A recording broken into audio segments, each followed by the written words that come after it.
Hey, what's going on YouTube? It's Addyar, and I'm back with another farming video for Torchlight Infinite. This is going to be a T7 boss rush strategy. I wanted to go ahead and do an updated version of that for the season of Arcana, especially since I'm going to be putting out budget builds.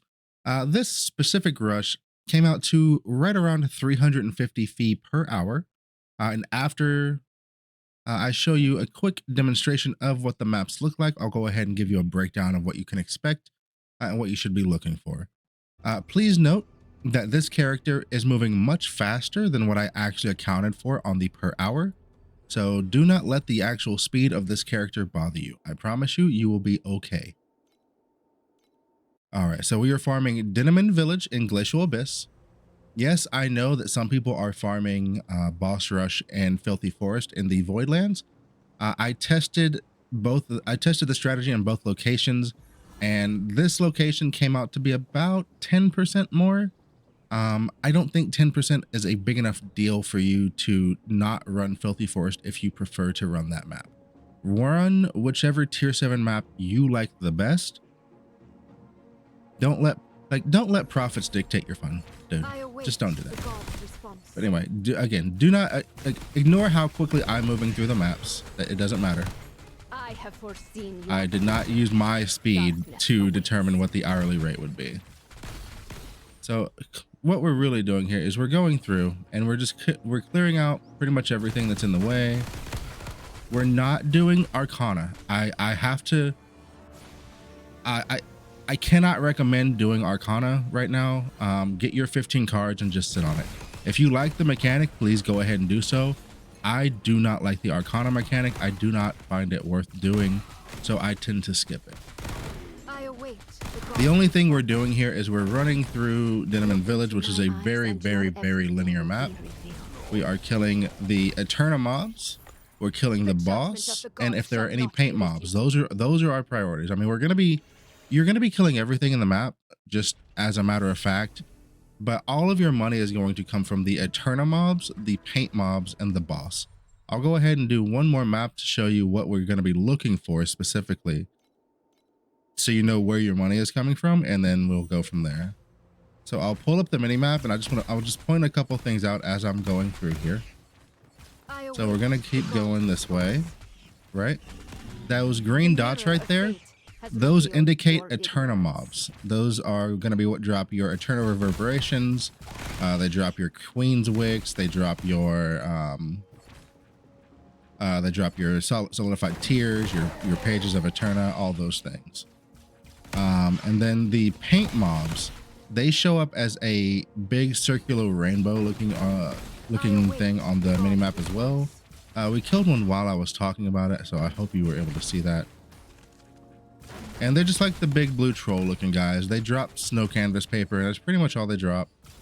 There's also a boss for Eterna that will show up. He is called the Blade of Eterna, I believe, or something like that nature.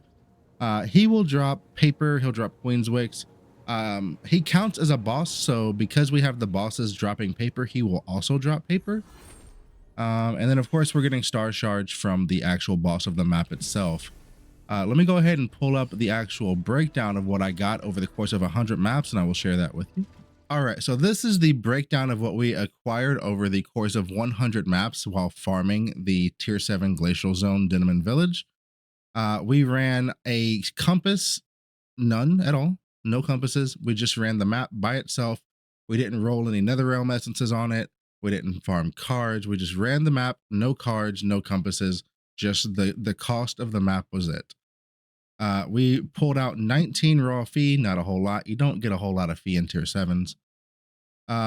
We got over 100 fee between the two reverberations. We got another 45 fee worth of solidified tiers, and then 1.7 in pages. So overall, after taxes, the Eterna gave us about 150 fee worth of materials. We get fortune pouches now because of the little goblins that are in because of the current event.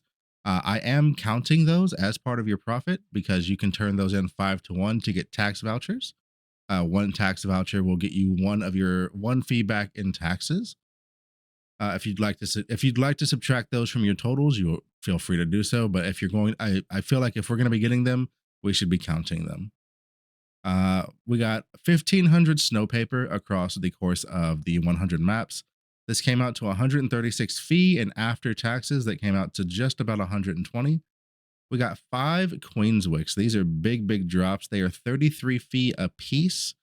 That came out to 165 pre-tax, 144 post-tax. We got about 30. We got about 40 fee in beacons. And then our star shards, of course, we're getting 2 for every map. Those are 0.47, and those came out to 94 with a total of 82 after taxes.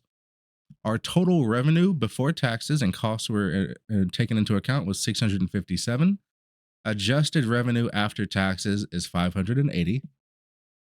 Our cost to run the 100 maps was 70 fee. We paid 0.7 for each of our for each of our beacons.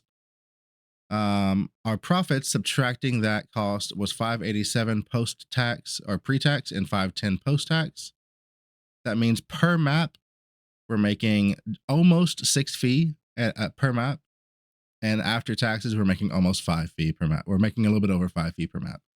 I adjusted this for a profit per hour, assuming you have a map time of about a minute, which is what I would think you should be aiming for when you're clearing your tier 7s, of 352. And if we adjust that for the taxes yet again, that's going to put you at about 306. This is the drop pet setup that I used while farming these maps. I do not have a legendary, I don't have a chalk or a Kong or anything like that. I've got a level 6 chunky, I've got a level 6, and then a level 5. So nothing crazy there on the drop pets. And again, I did not count my personal clear time for this. My clear time on these maps is 40 to 45 seconds with the twinked out build that I'm using. Again, I think 1 minute per map is about what you should be aiming for to be clearing your tier 7s. If you'd like a good build that can clear maps in that speed, I do have a budget Erica 1 Thunderspike build on the channel. I will link that down in the pinned comment. And that build I put together for 100 fee, and it's able to blitz through tier 8, so it could definitely do tier 7s in a very quick amount of time. The build code for this specific build I will have down in the description specifically for this video. I will let you know that I did have to pull points out of my tree for that code, and I will go ahead and just show you what I would pull out. So when I run, what I would do if you did not have enough points, since if you're just now getting there, you're not going to have all the points like I do. My priority for points is all of this first. Next, you want the entire Eterna tree. After you have the Eterna tree, you're going to work through getting your paint. I would go here and then here first. That's going to make sure that you're getting drops off of your bosses and off of your Eterna mobs. Afterward, you can go this way and get these notables, or you can go this way and get these notables. I don't know which one of these is going to be best for you realistically. I feel like this does a lot more work than you might think, but it's up to you. You could go this way just to try to guarantee your paper income a little bit more. I have seen this proc a lot though, so it's really up to you which way you want to go. So just once you have these, once you're on your canvas tree and you're working out these points, always get these first, and then either start working your way up through here or working your way around and getting these notables here. Okay. And then of course, if you'd like to, you could remove some points from this and maybe like guarantee your God of War if you think you need the extra speed for your specific setup. That's really just going to be your preference. For your points in here, once you're able to clear your Watcher level 7, you'll get your first 2 points, and those go immediately into these 2 points. These 2 points are here, but they don't really do a whole lot.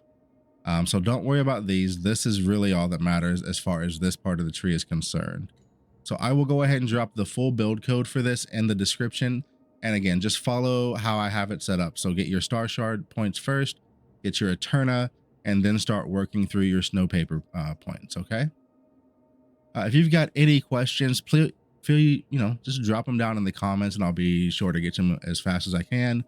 I live stream most days of the week, so you can catch me live both on Twitch and on YouTube. Twitch will be linked down in the description as well. If you'd like to throw me a follow there, I'd very much appreciate it.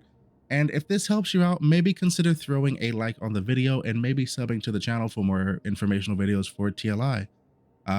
That's all I've got for you. I hope I was able to get that information to you in a bit of a timely fashion. Hope the rest of your day goes well. Later, guys.